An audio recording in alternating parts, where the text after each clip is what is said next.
Amigos, buenas noches, bienvenidos a 24 Horas Dominical. El país está nuevamente en estado de excepción por la crisis sanitaria del coronavirus. El presidente Lenín Moreno extendió por 30 días más el decreto. Lo firmó el día viernes y el COE Nacional en la noche anunció las medidas de distanciamiento social. Aquí empezamos. Con el objetivo de evitar que se siga propagando el COVID-19 en todo el país, el presidente de la República, Lenín Moreno, anunció mediante sus redes sociales que amplía el estado de excepción en todo el territorio ecuatoriano. Con esto continúa vigente el sistema de semaforización a nivel nacional y las restricciones de movilidad. Nos da la base legal al COE Nacional con la finalidad de generar medidas restrictivas, sobre todo en dos aspectos fundamentales, que es la libertad a libre tránsito y movilidad y sobre todo también al tema de reuniones. La decisión del Ejecutivo de ampliar el estado de excepción se toma tras el pedido que le hiciera el COE Nacional, debido a que aún los contagios en el país continúan en ascenso. Determinamos nosotros como una conclusión fundamental en todas las mesas técnicas que las incivilidades o las inconductas están directamente relacionadas con el número de contagios. Con esto, el horario del toque de queda para Pichincha y otras 18 provincias de la Sierra y Oriente del país será de 21 horas a 5 de la mañana, de lunes a jueves, y de 19 horas a 5 de la mañana, los viernes, sábado y domingo, por lo que resta de agosto. Y la prohibición del expendio de bebidas alcohólicas también de viernes a domingo. En tanto, en los cantones con semáforo amarillo de Manabí, Los Ríos, Santa Elena, Guayas del Oro y Galápagos, el toque de queda se aplicará desde las 23 horas hasta las 5 de la mañana, de lunes a domingo. Sobre la circulación vehicular, el COE Nacional no realizó modificaciones, es decir, las restricciones anteriores continúan vigentes a nivel nacional. En Quito, Paul Coello, 24 horas. El COE Nacional resolvió este sábado eliminar la disposición del aislamiento obligatorio para los pasajeros de transporte aéreo que presenten una prueba PCR con resultado negativo. La medida se adopta con la iniciativa de reactivar el sector turístico.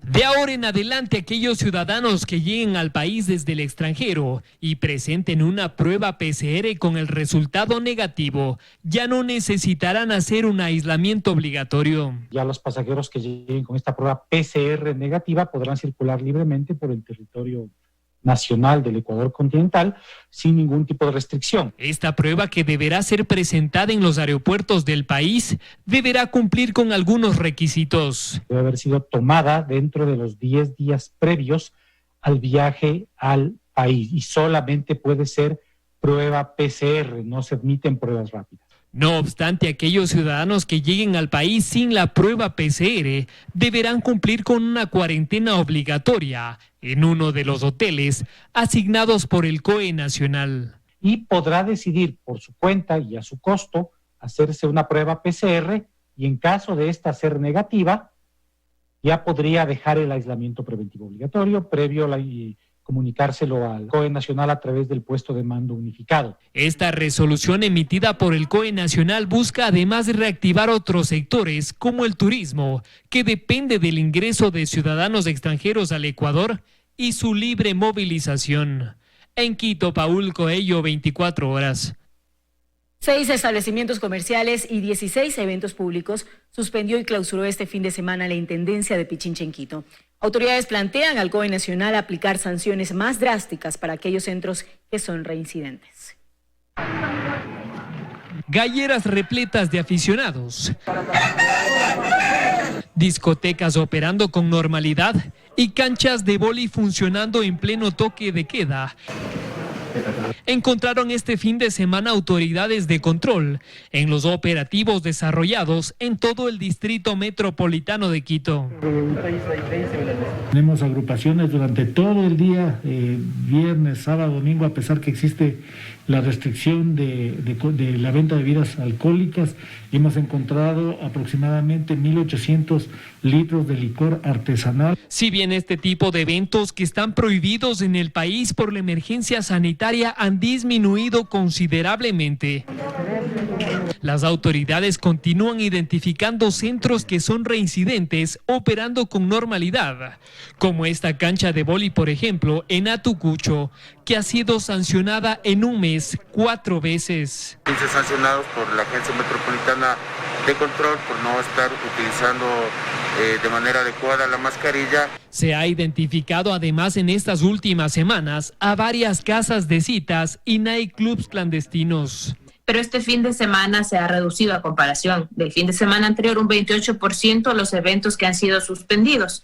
Tenemos, con comparación del fin de semana anterior, varios nightclubs suspendidos. Y frente a estos incumplimientos, la Secretaría de Seguridad y la Intendencia de Pichincha están planteando al COE Nacional aplicar sanciones más drásticas para aquellos centros que son reincidentes. Es también contar ya dentro de los operativos con la presencia de elementos de la empresa eléctrica, de tal manera que se proceda al corte del servicio y que la reconexión del servicio represente a lo mejor 2, 3 salarios básicos. Pues no es el único tema que preocupa actualmente a las autoridades. Preocupante, novedades con el uso de armas blancas. Solamente en este fin de semana tenemos el decomiso de 42 armas blancas. Solo este fin de semana las autoridades clausuraron 6 establecimientos comerciales relacionados a licorerías, nightclubs y casas de citas. Además, suspendieron 16 eventos públicos como canchas de vóley y discotecas disfrazadas de restaurantes. En Quito, Paul Coello, 24 horas. Una decena de locales comerciales fueron clausurados en la calle 17 en el suburbio de Guayaquil. Funcionarios de la Dirección de Justicia y Vigilancia del municipio encabezaron el operativo, donde se sancionó a comercios sin la documentación respectiva y otros que vendían bebidas alcohólicas. A lo largo de la calle 17 en el suburbio de Guayaquil, funcionarios de la Dirección de Justicia y Vigilancia solicitaron los permisos de funcionamiento a los locales que ahí se ubican y donde encontraban irregularidades clausuraban, uno a uno. Sumaron 10 en un par de horas. Que le dan mal uso a los permisos, puesto que tienen la tasa de habilitación como tienda de abarrote y ellos permiten que personas asienten sobre la vía pública al IVAL. El operativo se repitió en horas de la noche y se enfocó en el desalojo de trabajadoras sexuales y además en sancionar a aquellos ciudadanos que contra la ordenanza realizaron fiestas en sus domicilios. Fueron 4 en total los multados por estas reuniones clandestinas. Cada vez la ciudadanía está colaborando más, es menos los que realmente infringen, pero por ser menos no deja también de ser objeto de nuestro control. La ciudadanía se da cuenta que es necesario de alguna manera restablecer el orden que se ha perdido por el irrespeto a las normas establecidas, a las ordenanzas establecidas. En el operativo participaron cerca de 200 delegados de la Dirección de Justicia y Vigilancia, así como uniformados de la Autoridad de Tránsito Municipal y de la Policía Nacional, quienes recorrieron el norte, centro y sur de la ciudad, llamando la atención, sancionando, diciéndole a la ciudadanía que la guerra contra el COVID-19 aún no termina y que por eso se espera de ellos corresponsabilidad. Advierten que los operativos continuarán. En Guayaquil, Carlos Acoto, 24 horas. En otros temas, de los laboratorios más grandes del país detallaron a este medio que a diario realizan entre 1.200 y 2.500 pruebas de COVID-19 en Quito y que de ellas existe una variable entre el 30 y 50% de casos que salen positivos. En Quito existen más de 20 laboratorios entre privados y públicos que procesan pruebas de COVID-19. Acudimos a 2 de ellos para conocer cuáles son los porcentajes que manejan referente a los contagios en la ciudad. En uno de los laboratorios de la Cruz Roja, por ejemplo, a diario procesan entre 1.000 a 1.200 pruebas entre rápidas PCRs y cuantitativas. Estamos ahora con un incremento, el 50% de nuestras pruebas están saliendo positivas. De hecho, el 2.1% de las pruebas han incrementado respecto a la semana anterior. Llama la atención, según la doctora, que en estas últimas semanas existe un número considerable de pacientes que después de cumplir con la cuarentena siguen dando positivo para COVID. Justamente de las regiones del sur, las que nos están presentando positividad. Estos porcentajes de la Cruz Roja varían en algo con otro de los laboratorios que procesan entre 2.000 a 2.500 pruebas COVID a nivel nacional. Estimamos que ahorita la positividad de las muestras que recibimos se encuentra entre el 20 y el 25%. El gerente de SINLAB explica, según los indicadores de las tomas de pruebas, sobre el comportamiento migratorio del virus que inició fuerte en Guayaquil y que ahora está golpeando a la zona de la Sierra Ecuatoriana. Entonces ahorita vemos que hay que poner un esfuerzo más importante a Zimbabura y también Cotopaxi y Chimborazo. A nivel nacional, la provincia de Pichincha sigue siendo la más golpeada por la pandemia. Hasta el momento registra 20.304 casos confirmados de coronavirus. En Quito, Paul Coello, 24 horas.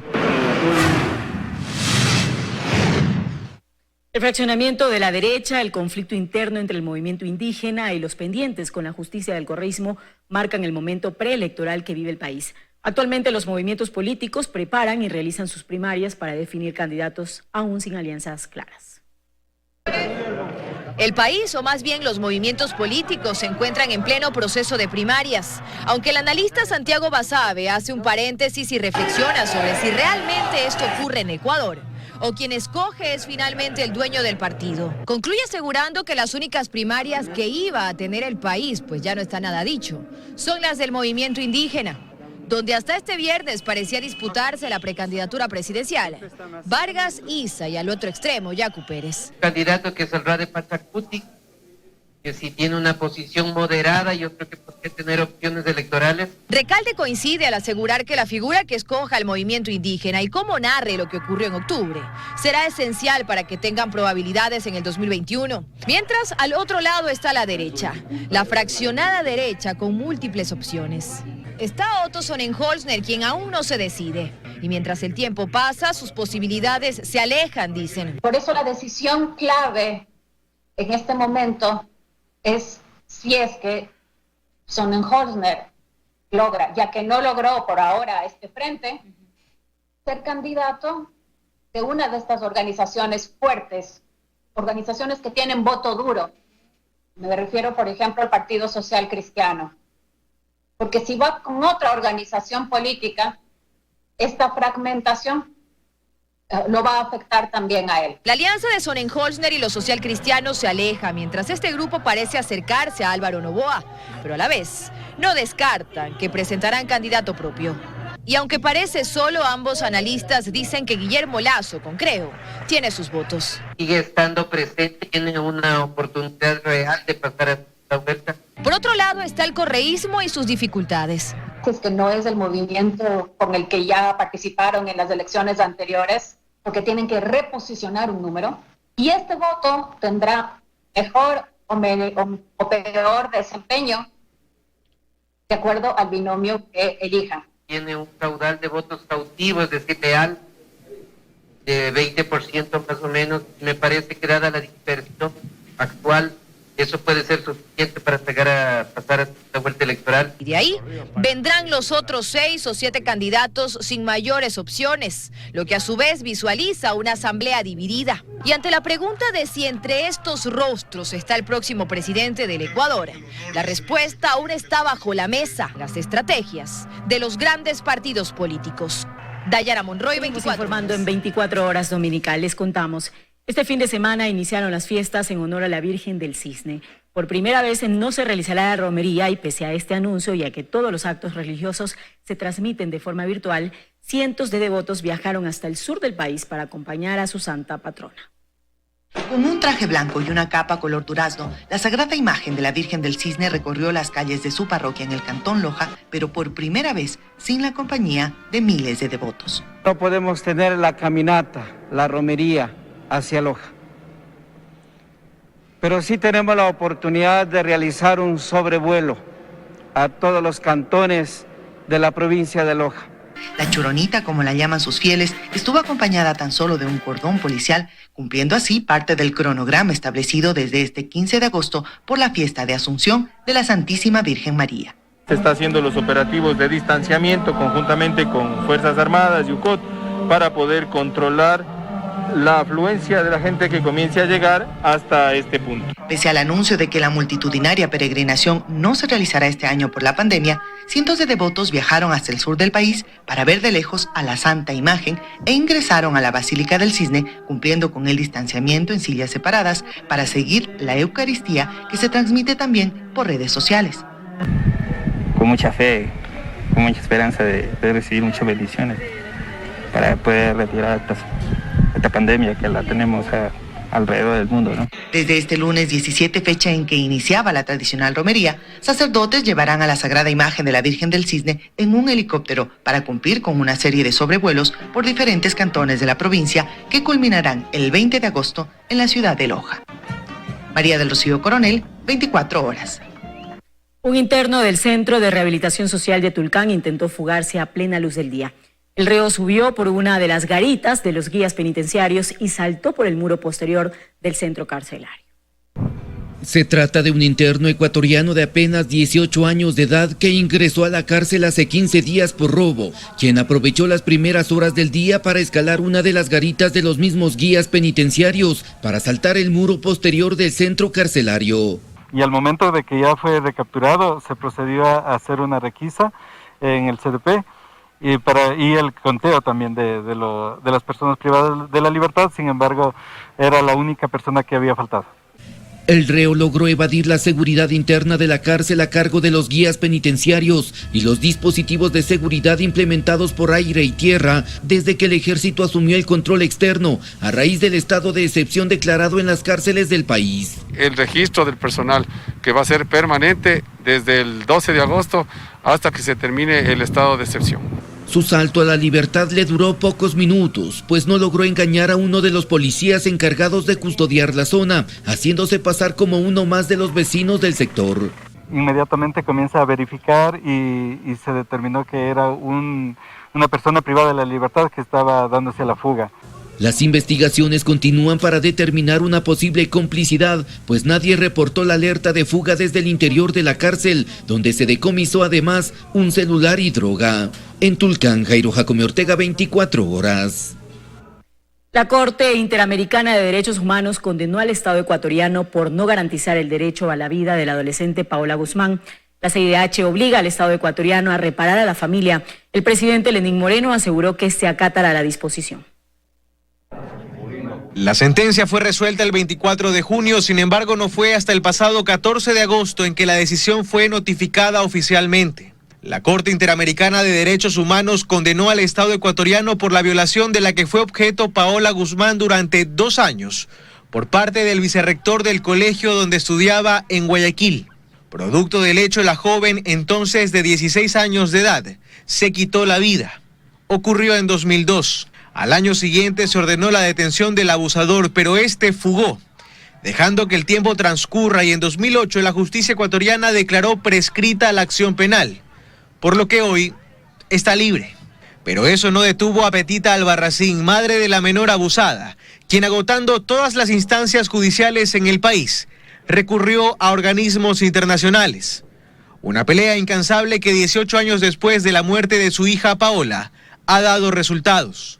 Lita Martínez es abogada de la familia de Paola Guzmán. La justicia no debería tardar, ¿no es cierto? Porque justicia que tarda no es justicia, pero al final, voy a usar las palabras de Petita, se hizo justicia. Paola nunca más podrá estar con su mamá, con su hermana, pero nos queda la satisfacción de que el nombre de Paola fue reivindicado. El tribunal de la CIDH determinó en su sentencia que el Estado ecuatoriano violó el derecho a la vida de Paola Guzmán y como reparación le dispuso cancelar $70,000 a la familia de la menor, garantizar a cada uno de sus miembros el acceso a tratamiento psicológico, declarar un día oficial de lucha contra la violencia sexual en las aulas, realizar un acto público de reconocimiento de responsabilidad internacional, entre otras medidas. Si se quiere, el final de muchos años de lucha, pero también es el camino de una nueva etapa. La decisión de la Corte es obligatoria, es mandatoria, el Estado ecuatoriano tiene que acatarlas, por eso tiene para algunas medidas 6 meses, para otras medidas 1 año, porque la Corte entiende que los cambios que debe hacerse en el Estado son estructurales. El caso de Paola Guzmán es el primero sobre violencia sexual en ámbitos educativos, que llega a la mesa de la Corte Interamericana de Derechos Humanos. Un caso en el que, según el organismo internacional, el Estado ecuatoriano quedó en deuda. En Guayaquil, Carlos Acoto, Se terminó 24 este espacio de horas. noticias, pero volvemos mañana a las 5:55 con más información, amigos. Que descansen.